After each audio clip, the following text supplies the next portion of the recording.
A popular type of film is the disaster movie.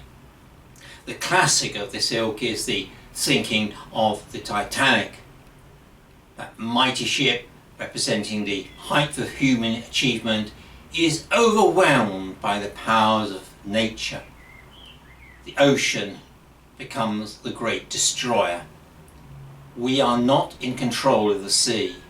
It represents forces beyond our dominion.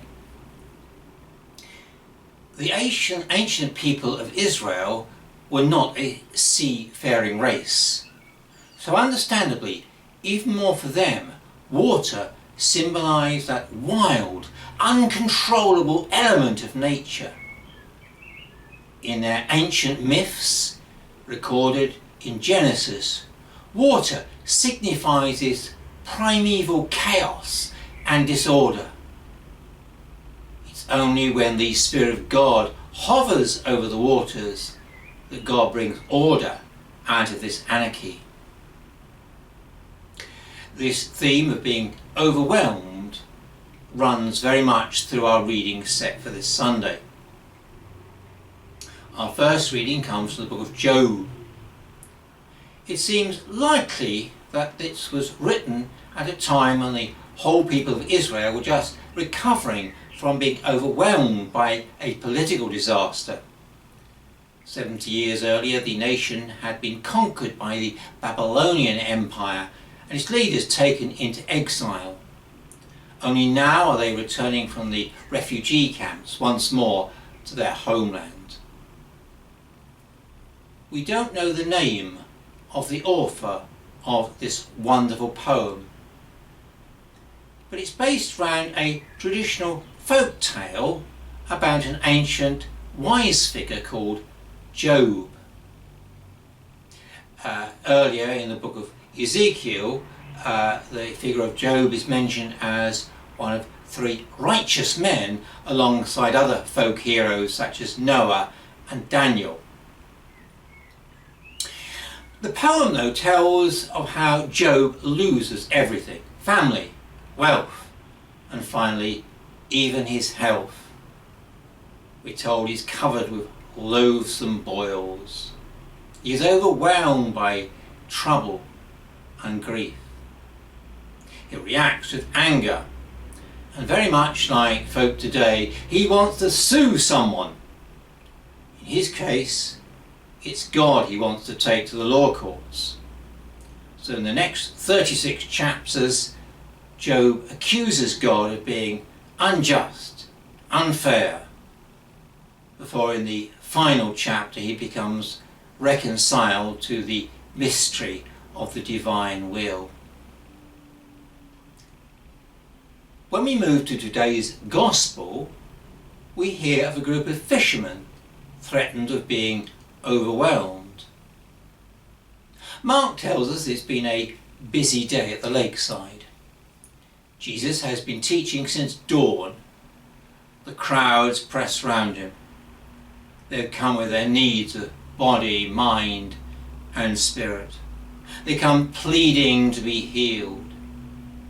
This must have been very draining. By evening, Jesus is shattered. We may think it strange the Son of God was weary, but the incarnations means that Jesus was truly human. He may have been the full revelation of God's love, but he could also feel exhausted, tired. So come nightfall, Jesus is looking for a bit of peace and quiet. He directs the fishermen to take him out on the lake.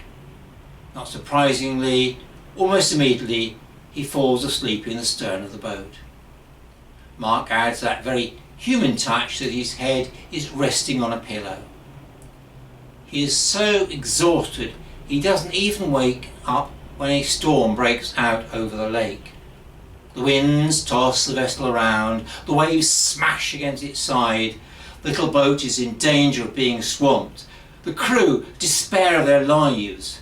"Wake up, Master! Do you not care that we are perishing?" Jesus wakes. He speaks. Peace. Be still.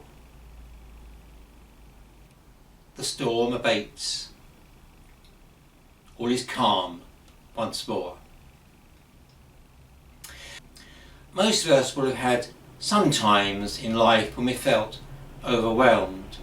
For some, like Job, it's bereavement, sickness and poverty that overwhelms us. For some, like Jesus, it's the amount of sheer hard work and trying to meet the demands of others. As we emerge from this pandemic, think of the nurse or the doctor working long shifts with insufficient equipment, coping with the deaths of those they are desperately trying to save. Think also of our full-time clergy, coping with situations they were never trained to face. But it's not just the clergy. Churches too can become overwhelmed and weary. There's just too much to do and too few hands to do it. There's never enough money. Regular services have been disrupted.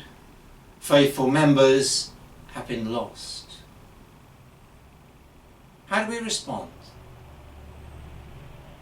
God responds to Job's complaint with a reminder that human beings are mere specks in the cosmos, and that it is Him, God, who is in control.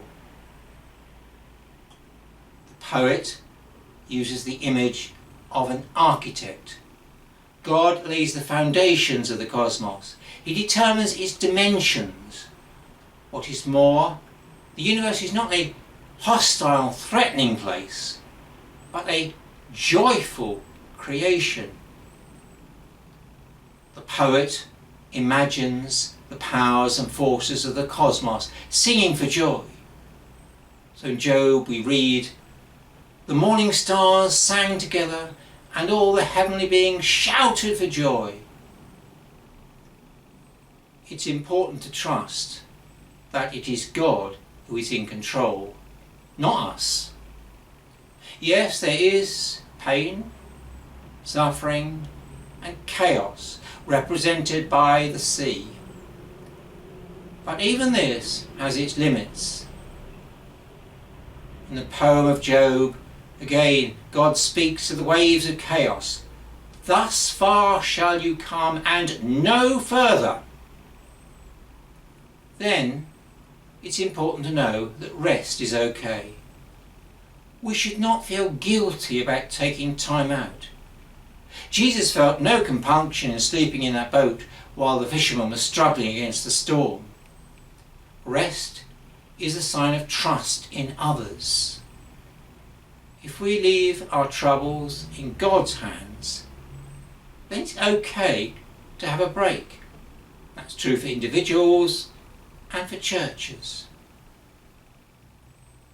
In the first English Mass of 1549, Archbishop Cranmer inserts immediately before the congregation received Jesus as the bread of life and the wine of the kingdom, "Come to me, all you that are weary and carrying heavy burden, and I will give you rest." Amen.